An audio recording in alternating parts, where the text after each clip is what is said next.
రాజశేఖర రెడ్డి గారు మన మధ్య నుంచి వెళ్ళిపోయినప్పుడు ఉమ్మడి రాష్ట్రంలో నలుమూలల నుంచి మమ్మల్ని ఓదార్చడానికి మరి ఆ రోజు తండోపతండాలుగా వచ్చి వారు చూపించిన అభిమానం నుంచి వైఎస్ఆర్ కాంగ్రెస్ పార్టీ పుట్టిందని కూడా మీకు అందరికీ చెప్తున్నా. నా బిడ్డ తన తండ్రిని పోగొట్టుకొని తనకు ఆ బాధ ఏంటో తెలుసు కాబట్టి చనిపోయిన కుటుంబాలను ఓదార్చడానికి మీ దగ్గరికి వస్తే పగలనక రాత్రనక అర్ధరాత్రి అపరాత్రి అనక ఆ బిడ్డ కోసం మీరు కాసుకొని మీ ప్రేమ మీ అభిమానం నుంచి మేమున్నామని ఆ రోజు మీరు అన్నారు, ఆ బిడ్డను ఎత్తుకున్నారు. ఆ అన్నప్పటి నుంచే మరి వైఎస్ఆర్ కాంగ్రెస్ పార్టీ పుట్టిందని కూడా మీకు అందరికీ చెప్తా ఉన్నా. భారతదేశంలో శక్తివంతమైన అధికార వ్యవస్థలన్నీ కలిసి తన మీద దాడి చేయగా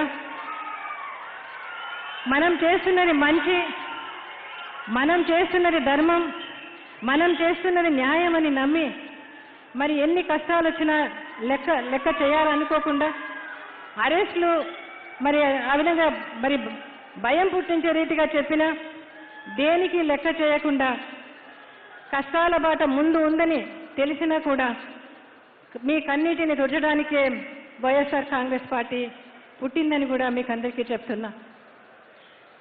మనం ఊహించినట్టుగా అనుకున్నట్టుగానే ఎన్నో కష్టాలు బాధలు నిందలు వచ్చాయి.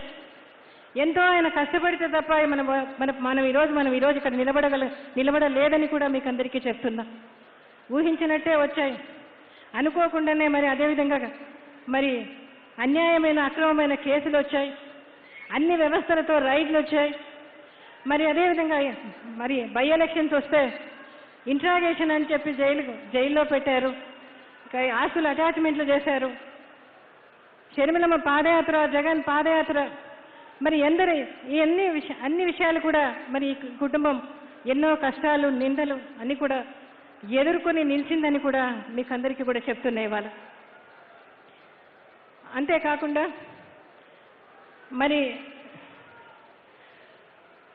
కాంగ్రెస్ పార్టీ ఆ రోజు పొమ్మను లేక పొగబెడితే ఆ రోజు 2011లో ఎంతో మానవత్వ విలువలతో ఈ పార్టీ పురుడు పోసుకుందని కూడా మీకు అందరికీ కూడా చెప్తున్నా.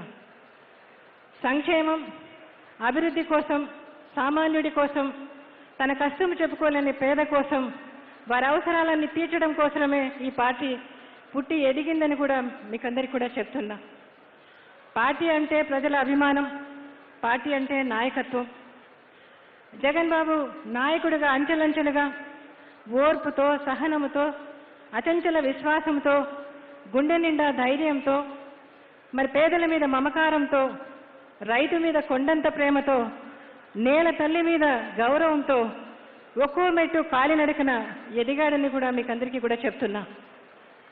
బైబిల్లో ఒక వాక్యం ఉంది, తను తాను తగ్గించుకుని వాడు హెచ్చించబడతాడని. ఆ దైవవాక్యాన్ని నమ్మి ఆచరించి కృషితో నాస్తి దుర్భిక్షం అనే వేదవాక్యాన్ని త్రికరణ శుద్ధిగా అమలు చేసి 4.5 దశాబ్దాల కాలం మరి సీనియర్ పొలిటీషియన్ను గొంతు ఆరిపోయేటట్లుగా చేశాడు నా బిడ్డ. ఈ రాజకీయం నడుపుతున్నాడని కూడా మీకు అందరికీ చెప్తున్నా. జగన్ బాబు దృష్టిలో రాజకీయం అంటే అసత్యాల ప్రచారం కాదు. జగన్ బాబు దృష్టిలో మరి ప్రతిపక్షం ఏం చేస్తుందని కానీ, ఏం ప్రచారం చేస్తుందని కానీ తనకు అంత దాని మీద దృష్టి పెట్టలేదు, తన ఫోకస్ పెట్టలేదు. తన దృష్టి అంతా కేవలం తను ఎన్నుకున్న ప్రజలకు న్యాయం చేయాలి, తను ఎన్నుకున్న ప్రజలు ఆలోచించాలని నిజాయితీగా ప్రతిదీ ఆలోచన చేసే వ్యక్తిత్వం తనదని కూడా మీకు అందరికీ చెప్తున్నా. అందుకనే మొదటి ఒక సంవత్సరంన్నర లోపలనే తను చేసిన ప్రతి వాగ్దానము మరి దేశంలో ఎక్కడ కూడా ఎలక్షన్లు వచ్చినప్పుడు వాగ్దానాలు నెరవేరుస్తారు, కానీ మొదటి సంవత్సరంలోనే దగ్గర 90% మరి వాగ్దానాలు నెరవేర్చి నిలబెట్టిన ఏకైక పార్టీ వైఎస్ఆర్ కాంగ్రెస్ పార్టీని గర్వంగా కూడా చెప్తా ఉన్నా.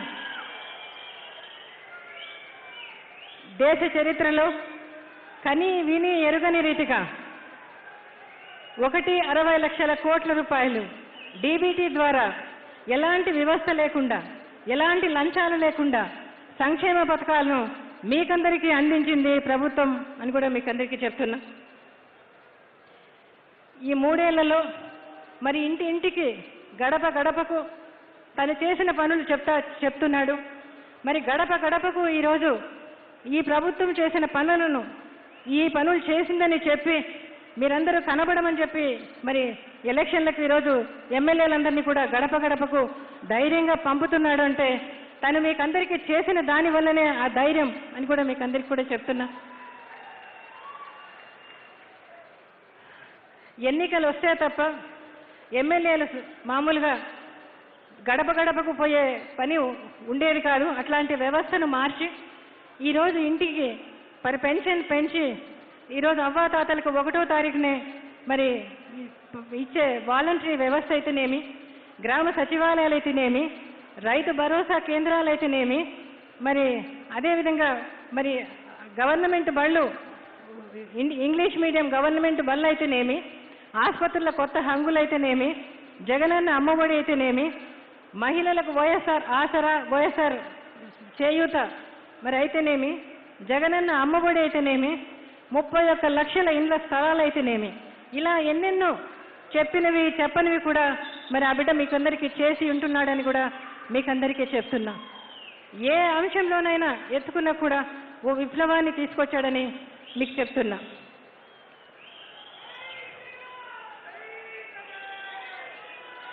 ఒకటి, రాజశేఖర రెడ్డి గారి ప్రవేశపెట్టిన పథకాలన్నీ కూడా 2009కి ముందు అధికారులను ఒక్కటైనా మర్చిపోకుండా చెప్తారా అని అధికారులను అడిగితే వాళ్ళు చెప్పలేకపోయేవారట. అదేవిధంగా ఈరోజు కూడా జగన్ బాబు ప్రవేశపెట్టిన పథకాలన్నీ కూడా మరి మర్చిపోకుండా చెప్తారా అంటే ఆ అవకాశం లేదని నేను అనుకుంటా ఉన్నా. ఈ పాలన మరి మానవత్వంతో మనసుతో చేసే పాలన. ఒకరోజు రాజశేఖర రెడ్డి గారి సమకాలికుడు, ఈరోజు జగన్ బాబుతో ఓడిపోయి 23 సీట్లతో మరి నిలబడిన నాయకుడు, 14 ఏళ్లుగా ఉన్న ముఖ్యమంత్రిగా చేసిన ముఖ్యమంత్రి గారు ఏ పథకమైనా చేశారా, ఏ పథకమైనా నిలబెట్టి ఉందా, ఈ రోజుకు ఉందా అని ఎవరన్నా పార్టీ వాళ్ళని అడిగినా, చంద్రబాబుని అడిగినా ఏ ఒక్క పథకమైనా ఉంది అని చెప్పే ఇదే ఆ నాయకునికి ఉందా అని అడుగుతా ఉన్నా. ఇవాళ పాపం ఎన్టీ రామారావు గారు పెట్టిన పథకాలను కూడా పక్కన పెట్టేసిన పరిస్థితి ఆయనదని కూడా చెప్తున్నా. ఎందుకంటే జనాల్లో నుంచి వచ్చిన జననేతలు మరి జనాల నుంచి కాకుండా ఇతర కారణాల వల్ల వచ్చిన నేతలకు చాలా చాలా ప్రజా పరిపాలనలో కూడా తేడా ఉంటుందని కూడా మీకు చెప్తున్నా. జగన్ జననేత, రాజశేఖర రెడ్డి గారి మహానేత వారసుడు. ఆయనకున్న మంచి మనసు మరి ఆయన వేసిన దానికంటే 4 అడుగులు ఎక్కువ వేసి మంచి చేయాలనే మంచి మార్గంలో పోతా ఉండే వ్యక్తి అని కూడా చెప్తున్నా. అదేవిధంగా 3 దశాబ్దాలకు కావలసిన విజన్ కలిగిన వ్యక్తిగా, మంచి చేసి ఓటు అడిగే నైతికత కలిగిన వ్యక్తిగా మనం చూస్తామని కూడా చెప్తున్నా. ఒకటి గుర్తొస్తుంది, జగన్ బాబు చాలా చిన్నోడు, అప్పుడు 9-10వ తరగతిలో 10వ తరగతి చదువుతా ఉన్నాడు. అప్పట్లో రాజశేఖర రెడ్డి గారు ఎప్పుడు ఇంట్లో ఉండేవాళ్ళు కాదు, ఎప్పుడు జిల్లాల్లోనే ఉండేవాళ్ళు. ఎప్పుడు ఏదో వారానికి ఒకరోజు కూడా ఒక పూట కూడా మాతో వచ్చి గడిపిన సందర్భాలు చాలా తక్కువ. అప్పుడు నేను జగన్ బాబుతో అన్నా, నాన్న ఈ రాజకీయాలు మనకొద్దు, మనం 4 ఇండస్ట్రీలు పెట్టుకొని దర్జాగా కాలు మీద కాలేసుకొని 10 మందికి కావాల్సిన వాళ్ళకి సేవ చేస్తూ ఆ లైఫ్ తీసుకున్నానా, ఈ లైఫ్ మనకు వద్దు అని చెప్పా చిన్నప్పుడు. అప్పుడు పట్టుమని 14-15 ఏళ్ళు కూడా లేవు తనకు. కానీ జగన్ బాబు నాకు చెప్పిన మాట, అటువంటి లైఫ్ కాదమ్మా నేను కోరుకునేది, మా నాన్న ఏ విధంగా నడుస్తా ఉన్నాడో ఆ లైఫ్ కోరుకుంటానని చెప్పాడు.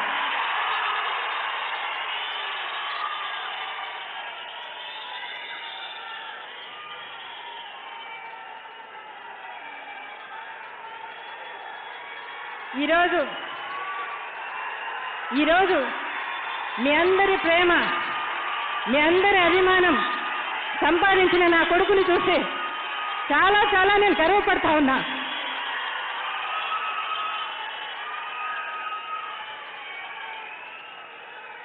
జగన్ బాబు తల్లిగా, రాజశేఖర రెడ్డి గారి భార్యగా, వైఎస్ఆర్ కాంగ్రెస్ పార్టీ అధ్యక్షురాలిగా నేను ఆ బిడ్డను చూసి చాలా గర్వపడతా ఉన్నా. తన మనసుతో చేసే ఈ పరిపాలనను నా కళ్ళారా చూస్తున్నా. ఈరోజు ఏ యువ నాయకునికైనా రాజశేఖర రెడ్డి గారు మరి ఆయన రోల్ మోడల్గా, ఆయన పరిపాలన వరల్డ్ రికార్డుగా మరి ఆయన ప్రజల మనసులు గెలుచుకున్నారు. అదేవిధంగా జగన్ బాబుకు మరి ఈరోజు ఈ అధికారం ఇంతగా వచ్చింది అంటే తన కష్టం చాలా చాలా చాలా ఉంది. తన కష్టాలు, నిందలు, అవమానాలు జ్ఞాపకం చేసుకుంటే చాలా బాధ అనిపిస్తుంది, కష్టం అనిపిస్తుంది. కానీ రాజశేఖర రెడ్డి గారి కొడుకుగా అడుగుపెట్టి తనకు తాను ప్రజల్లో నేను మీతో ఉంటాను, మీ మాట కట్టుబడి ఉంటాను, మీతో ఉంటానన్న నమ్మకం కలిగించుకొని ముఖ్యమంత్రిగా తను అయ్యాడని కూడా చెప్తా ఉన్నా. అందుకంటే ఏ యువ నాయకునికైనా కూడా జగన్ బాబు ఒక మాదిరి, జగన్ బాబు ఒక మాస్ లీడర్. జనాల్లో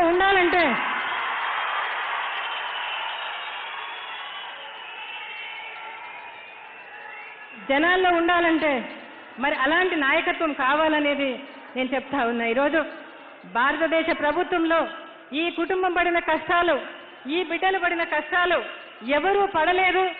మరి వాళ్ళకు ఈరోజు సగౌరవంగా ఇంత మెజారిటీతో దేవుడు, మీరు ఆ బిడ్డను గెలిపించారంటే మరి దాని వెనక ఆయన కష్టం, ఆయన బాధ, ఆయన అవమానం, ఆయన ధైర్యం, ఆయన పట్టుదల, ఆయన మాట తప్పనితనం అన్నీ ఉన్నాయని కూడా మీకు అందరికీ కూడా తెలిసిందే. మరి చెప్తా ఉన్నా.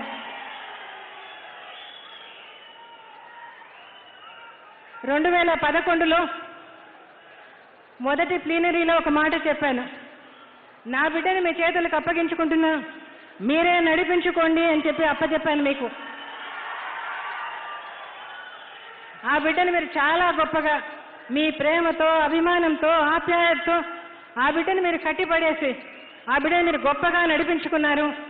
ఆ కృతజ్ఞత నా అణువులో ఉంది అని కూడా మీకు అందరికీ కూడా చెప్తున్నా.